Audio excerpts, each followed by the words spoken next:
The exit is not the end. It's a reward for building right. Most entrepreneurs do not exit because they build a job, not a business.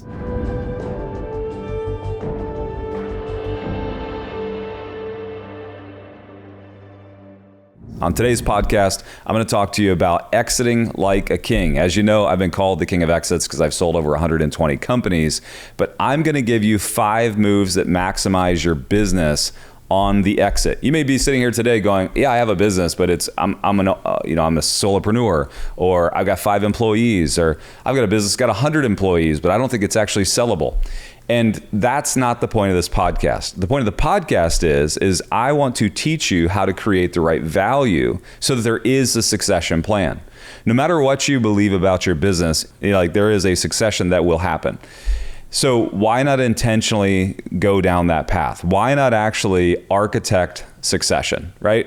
You say, well, I'm not going to sell my business. Okay, well then let's actually provide enough value to pass it on to someone else, right? Like most people right now are getting to a place of viability, but never thinking about the future. Let me tell you about the 5 to 7 million baby boomers that are in this same exact spot you're in right now. They're going to walk away from their place of business in the next 7 years. And they're going to turn the sign to closed. They're going to lose every bit of value because they had no succession plan. They were just building it to be a cash flow machine. They built it to create a job for themselves. It's a dentist who sat in the chair for 30 years. It's an electrician who's pulled wires for 20. It's a plumber who's been on his hands and knees for 25 years, but now does not know what to do with his business while he's sitting there with massive, massive value. The value today is the eyeballs that watch you. It's the customers that pay you. It's the brand that you have built, the equity in your business that you've put into it. And I want to help you maximize it. So this is not my traditional tactical. It's more of a philosophical of what do you need to do in your business, and I'll give you a couple of tips along the way. Very quickly, I want to reiterate what I said, and that is a business exit is the reward for building a business correctly. So there are 5 things I'm going to give you that are going to help you build this business correctly. And I want to give you some moves that you can take strategically, tactically, philosophically. Okay. So number 1, the first teaching point I want to give you is that you cannot sell something that requires your presence. You cannot sell something that requires your presence. If you're still the engine, your business really isn't sellable. And I know that there are some exits that defy that, but you're going to put yourself in a spot where you are going to have what we call golden handcuffs, where they pay you to stay with the business because you're irreplaceable. In my business, when I'm going from phase to phase to phase, right? There's 5 phases of business. You've got startup, perseverance, viability, scale, and then succession. When I'm going from phase to phase of my business, in order to get to true viability, I have to remove one thing, and that is I have to remove single points of failure. And oftentimes in an entrepreneur's business, they are the single point of failure. If you remove them, the business fails. They're the mind, they're the hands, they're actually doing and physically doing. So what are you doing in your business to replace yourself? If we're going into succession planning, creating a business that's sellable, exiting like a king, right? Then you must, number 1, learn to replace yourself. Now, I think that the big problem here for entrepreneurs is not that they can't replace themselves. It's that they're afraid to replace themselves. What happens if someone does my job? What happens if someone does take my responsibility? What value do I have? I think there's a core problem here that really isn't how do I delegate and elevate myself to a different position. It is, what is my identity outside of the role I possess? You have somehow attached your identity to the business you have, and now the functions that you follow through. You are the number 1 dentist in the chair, right? Like you are the number 1 physician in the office. You are whatever it is. You are in your CPA firm. You are the person who has all knowledge.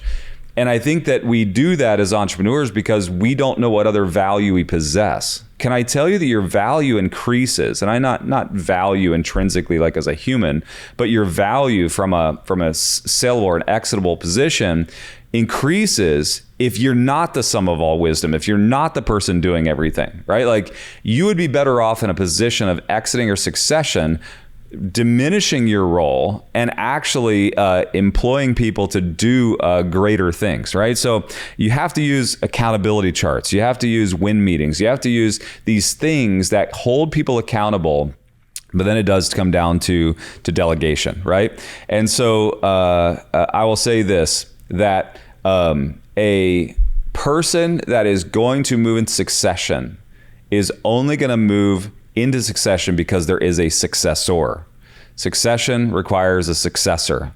And if you do not determine who that successor will be, someone else will be, or your business or the opportunity will die.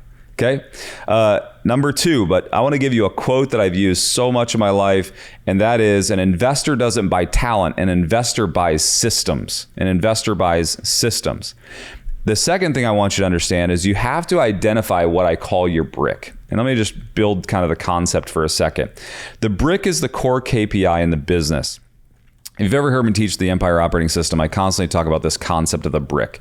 And I know that there's other systems out there that teach you to measure your rocks, and there's boulders, and there's all these different things. And the brick is not that. The brick is not just a system of targets or goals or KPIs. The brick is the fundamental thing that if you put emphasis on it, changes everything in the business. I give the illustration of Foot Locker. Foot Locker, in their early days of growth, they had a kind of a hiccup, and they decided that it wasn't about selling more Air Jordans or Reebok pumps or whatever it was. It was that the one thing that drove more sales or activity was measuring feet. You've all seen it. You've got the metal trays that sit in Foot Locker. You've put your feet in them, and they would ask you, well, let me measure your foot. What they realized is that every time they measured a foot, 78% of the time it created a sale. So what they said was, let's focus on measuring feet. The manager's success was measured by how many feet they measured every day versus their top line revenue. Because what they knew is if they could get people to measure their feet, then they could deliver a product that they wanted, right? They would sell shoes 78% of the time. Their brick in Foot Locker that drove all activity was measuring feet. Now, there's so many things that you could take down that path, but I'll just give you one example of a business that I currently have, and that's coffee. We have a coffee company called Because Coffee, that's the roastery, and then we have retail shops called Myth and Legend all over the Southeast. The one brick that we measure every day is what sets us apart. We serve what would be known as like an A-grade coffee or a specialty roast coffee, which is the top 2% of the world's coffee. However, what I know is that if someone comes to our shop and they just buy another latte, or they buy a baked good, or they buy something that isn't uniquely us, then they're never going to actually be tied into the greater purpose and whole of the actual coffee brand. So what we do is we give out hot cups of coffee and explain what the difference is. This is what you're tasting. This is what the difference is. This is what elevates this coffee over every other coffee you've ever tried. This is why this is the top 2% of the world's coffee. And when they understand that, and they now associate the value of my brand, the value of the experience, to the quality that is now in that cup, which is not going to be experienced in many other coffee shops, all of a sudden they attach to that brand. So our brick that we measure is hot cups of coffee. The brick is something that you measure on a daily basis that drives everything. It usually is before the sale. So you have to understand, in maximizing your business, what is the one dial that changes everything. And I'll tell you that in all of my businesses, there's one dial that I know if I could focus in on that, it changed everything.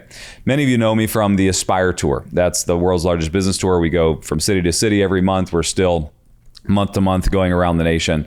And the one dial, the one focal point on everything we focus on in Aspire is not ticket sales. It's not celebrities. It's not what's actually sold at the event.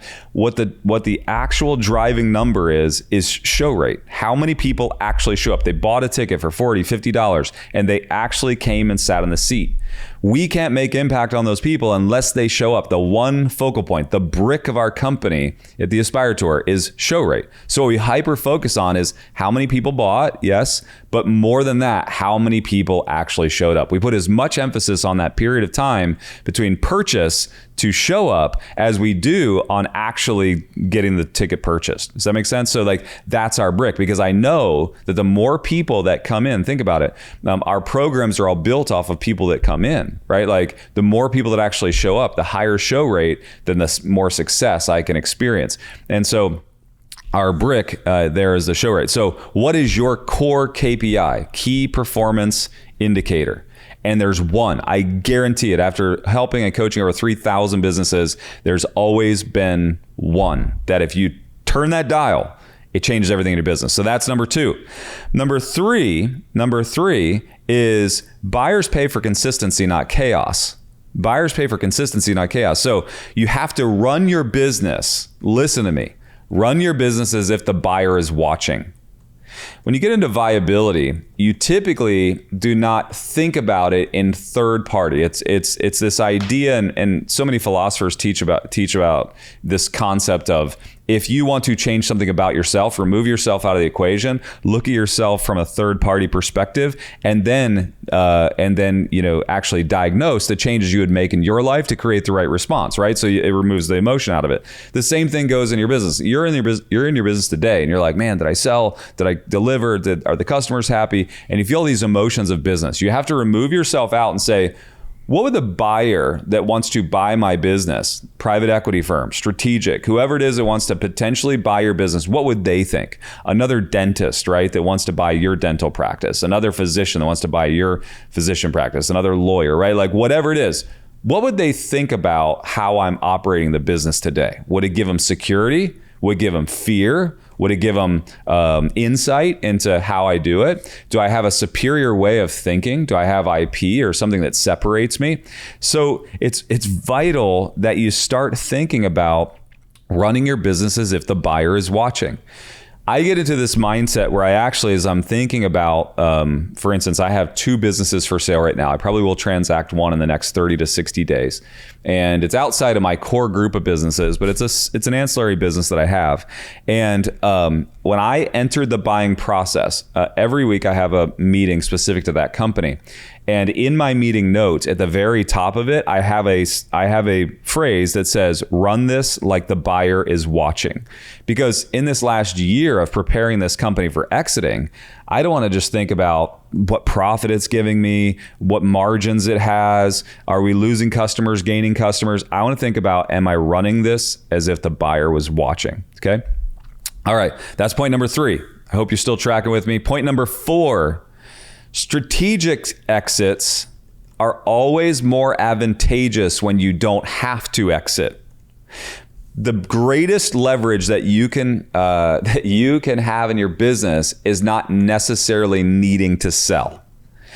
I put my businesses up for sale when I don't have to sell them. Not when they're losing money, when they're making money. Not when they're waning, but when they're gaining. Does that make sense? And so you don't need to sell, you need leverage, right? If you don't need to sell, you have leverage, right? And so when you're thinking about going down the succession path, you want to exit like a king, right? Number 4, make sure you don't have to exit. Make sure that you don't need to exit. Now, this goes back to my first point, and that is if you can replace you in the business, then you don't necessarily need to exit, right? Like if the business is running without you, then you don't have to exit. It just could live on in perpetuity. It could just feed cash flow to your family, whatever it is. And so making sure that your exit is strategic versus forced. And so my very first exit I talk about a lot, I needed capital. And because I needed capital, not because I wanted capital, it wasn't that I wanted capital for growth. I needed capital because I took on a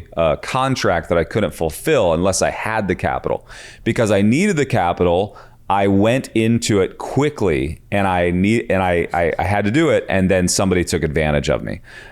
Do not need to exit, want to exit. Does that make sense?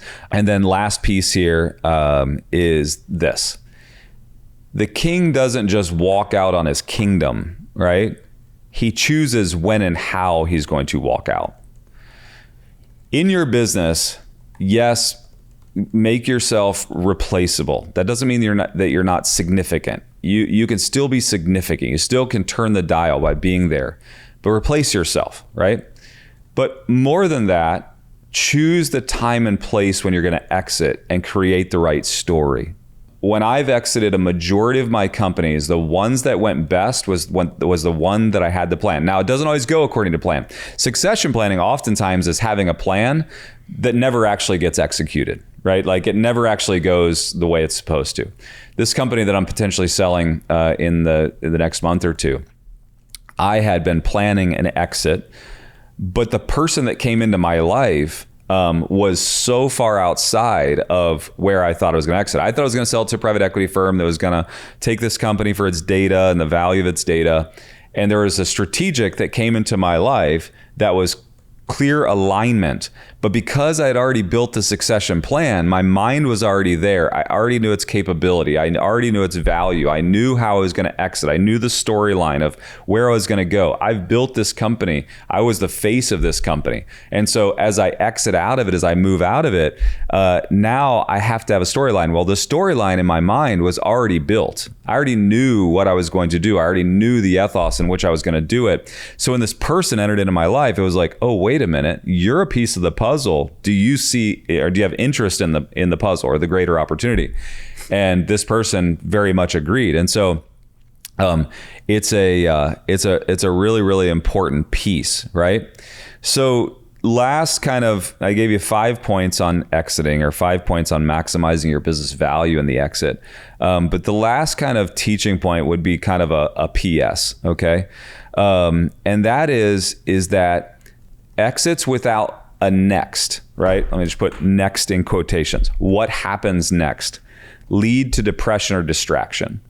So in succession planning, I gave you the 5 kind of steps into moving towards succession or a potential exit.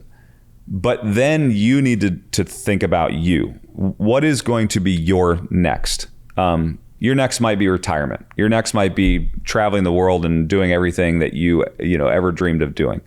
But I will tell you that being in a position where I exited a company without the next in mind led to some serious depression, some serious wandering, some serious questioning, to the point where it threw me off kilter because my identity was so wrapped up in my business, and because I was putting in 60, 70, 80 hours a week and I was fully immersed in it. And then all of a sudden I go to 10 hours a week worth of work, like that was actually needed. So then you start creating work that's not necessary, which then entrepreneurs who create work that is unnecessary, that usually leads to messes. So I started creating messes in my other business.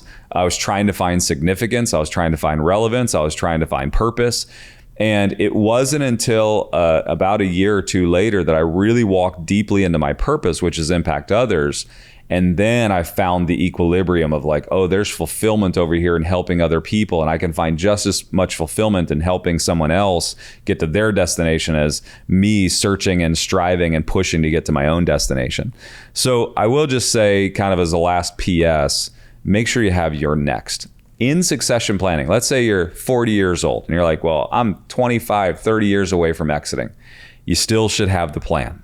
The plan will actually create the right pathway for the right strategic business growth. Having a succession plan gives you a North Star, it gives you an end date, it gives you an end piece that now allows you to make the right choices along the way.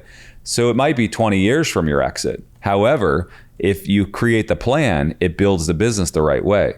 And then as you start to near that process, it allows you to open up your mind to what is my next? What else would I do if I wasn't sitting in this seat? If I wasn't doing what I'm currently doing, what would that look like? Now, be very careful. If you still have 20 years to your exit, don't take your eye off the ball right now. Don't start thinking about what would I do if I didn't actually have to do this. First of all, give yourself a runway so that you don't have to do that. Then allow your brain to start thinking deeper and deeper about what purpose is. So that's how you exit like a king. That's how you maximize your business. And I hope that helped today. Eddie, this topic is awesome. I have a couple questions. If you stripped everything back, I think at the end of the day, I want to be heard or understood. Is the answer the same for everyone? Is it different for everyone? You mentioned things like retirement, travel. Is travel the answer, or is it they want to experience something, so they're still searching? For you, it was philanthropy. Is that right for everyone? And what is that? Is it the word you mentioned was fulfillment? So I don't know. What are your thoughts on? Yeah, I think that fulfillment is the true North Star that we're all searching for. I just think that based on our human design, fulfillment comes in different types. Your fulfillment might come through creating and being heard and seen. Fulfillment for me wasn't that. I had no desire. It's ironic because I stand on a stage every month with thousands of people, but there's never been a desire inside of me to stand on a stage. And I get no fulfillment out of it, right? Like the only fulfillment I get out of it is if someone takes action in their life and then I feel like I've made some impact that's greater than myself. Like that's when I'm like, oh, fulfillment, I feel it. And so the same thing goes inside of my nonprofit. So one phrase that I wrote when I was really, and it was after the exit because I was going through a period of depression. I lost my identity. I didn't know what to do. I was struggling. By the way, it was 2019 where I had all the big exits. And so 2020, I'm sitting there in COVID and I'm limited on what I can do. So I'm traveling around the world and I'd hop on a plane and be me and two doctors and they would ask me like, are you in the medical field? I would say no. And they're like, what are you doing? It's like, I'm just helping and serving. It's like, because I was stuck, and I was on a plane. I was flying back from Colombia.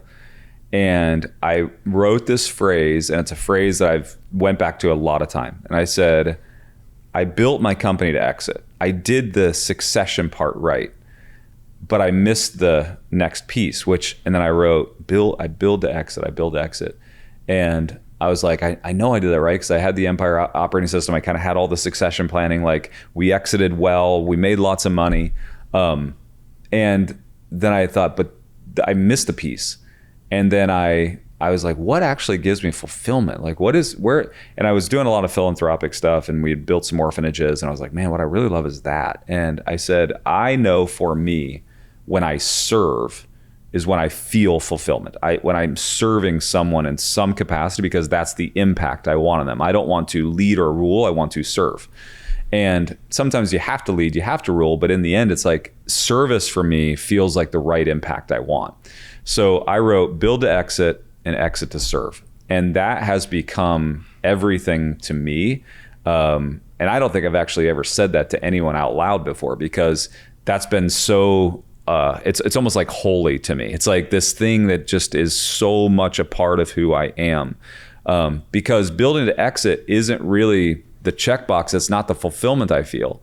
It's building to exit that allows me a greater capacity to go serve more. And so then it's like an exit to serve. So the more I build to exit and the more I exit to serve, then the more serve becomes exponential. And so that's why I went from selling, 70 companies. Now I've sold over 120 companies because it's a motto for me. It's like build to exit, exit to serve, build to exit to serve. And it's like, and it gives me the piece of fulfillment that I have. So I actually go all the way back to the beginning, start building companies again and feel fulfillment when it's not my true desire. I don't care if I build a company or not, but because it's tied to exit to serve, all of a sudden it makes this, piece back here. So I think it's to your point, the one, really big suggestion I would have for people is to find what gives them fulfillment.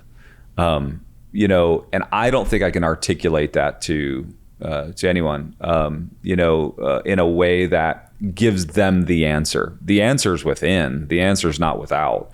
And I think to you, it's like, you distill, and then it's like, but what does give me fulfillment? What is that quenches the inner fire of my soul, and it's like when you feel it, it's like, because all of us have this.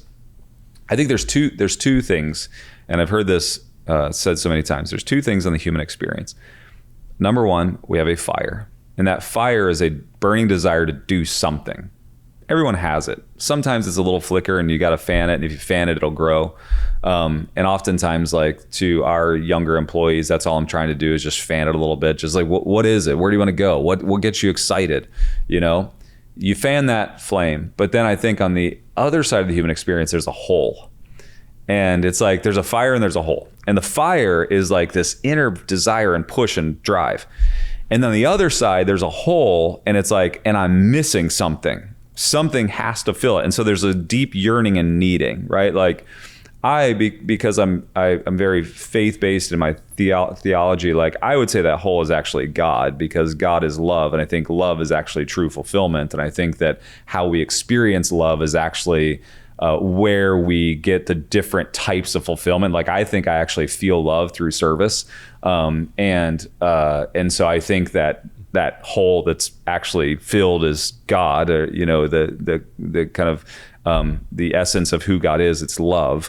And I think my experience of love is typically tied to that. And so it's like, I always tell people that there's two things you have to figure out in life, and really only two, because if you figure out these two things, it's like, then everything begins to illuminate.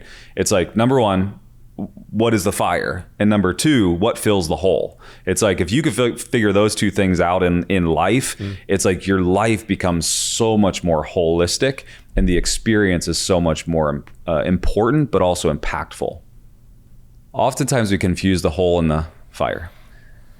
Sometimes it's the hole that we're trying to fill that we mistake as the fire, the passion. Oftentimes when I direct my passion towards a certain people group, it illuminates the hole that's actually there.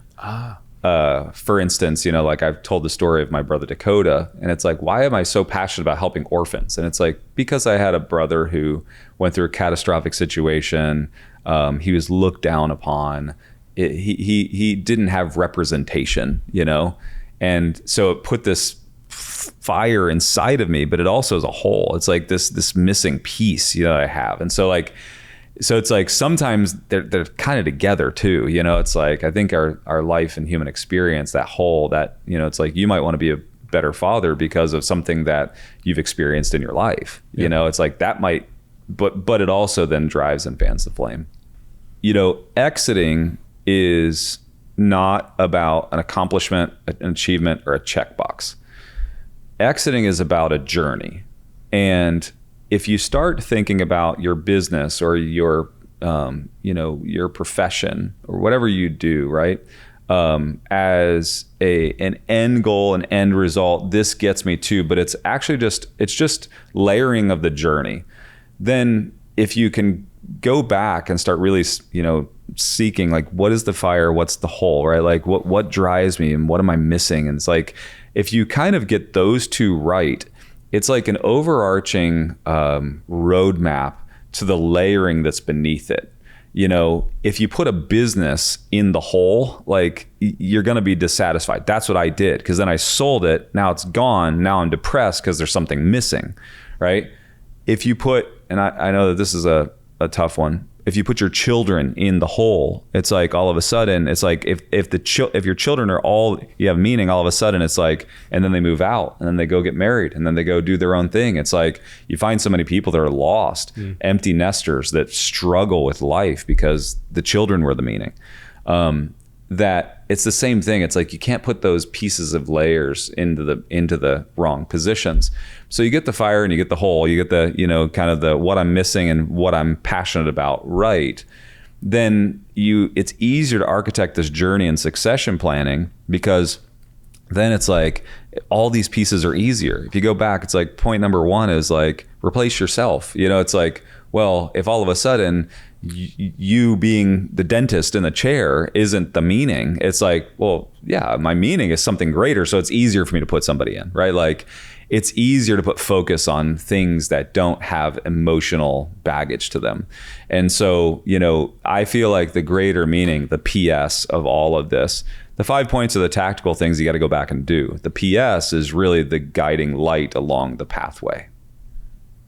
In my experience and looking around and going through life and what I've seen and observed, I think most people are, that journey you just laid out is holistic or from beginning to end. Yeah. I think most people are focused on paying the next bill, and that's sort of where their journey ends. Right. And then it's like repeat. Yeah. It's a rinse and repeat life. And that's what happens, and people get into these ruts. It's like, I feel like life to many people is like getting on an expressway and I got to take a 10-hour drive. And you get there 10 hours later, and if you said, how much consciously do I remember about that drive? And you realize like, wait a minute, I was an autopilot. I didn't take in anything. I had a podcast playing in the background, or I took phone calls, or I talked to whoever's in the car with me. And it's like, you realize like, wait a minute, I didn't focus on the drive at all. That's life. It's like we literally just going through and we're allowing the stimuli of whatever's in the moment to create the experience. And so the drive wasn't the miles that you were putting on the car. It was the conversation you had with your spouse, or it was the phone call you took, or it was the podcast you were listening to, or the book on tape. It's like, or on Audible. Book on tape, that's old. And but it's like you all of a sudden the experiences are like those pieces that are inserted along the way. If you're not careful, life will be about those pieces that are just inserted that you're not controlling. And it's like, and you have to get above it. That's where the observer becomes such an important part of this experience, is because if you don't rise above it and go, but what do I want my life to count for? What do I want my life to be? What actually gives me fulfillment, satisfaction, peace, love? Like, what actually makes me feel loved? Like, what is it that I want to leave on this world? Good or bad, one of the conversations I've had with all three of my boys is to try to stoke that. And it may be a little intense, especially when I'm talking to them at 4 or 5 like this, but I've asked my boys, each one of them, what impact do you want to make on the world? What are you going to do to make the world a better place? What are you going to do to contribute something to society that no one else contributed? I've actually been criticized for doing that, because it's like, now you're putting this undue weight on their shoulders. And it's like, well, I'm not trying to create a weight. What I'm trying to do is create the observer. I'm trying to create the, wait, my life can actually have this value that lasts beyond the years that I, walk on this planet. It actually can create lasting, greater exponential value. And I want my life to contribute to that. I don't feel responsible to that, but I want to contribute if it's possible. And so it's like, I've had those conversations with my boys because that's what I want, and I know that that's the essence of the fire in the hole. It's like, it all kind of culminates right there. Anything you want to challenge our listener with, or even if it's just a thought, the challenge that I would have for the listener or the viewer is this: if you already know what that is, put it in comments, send it to me in direct message on social. There's something about speaking it, there's something about adhering to it that that then creates the feeling or the experience of it. I want to know what it is. Like, I just told you what mine is. I want to know what yours is. Let me hear it back. Like, tell me in comments, whatever medium you're taking this in on. But I answer a lot of my DMs, so hit me up on social, Eddie Wilson Official, and I want to know what it is. I want to know what the fire is. I want to know what it is you're driving, and I want to know what fills that hole, that void inside of your soul. Thanks so much for being a part of the podcast and for listening today. I'd love to connect with you further, and you can connect with me on social media at Eddie Wilson Official on any of the social media channels.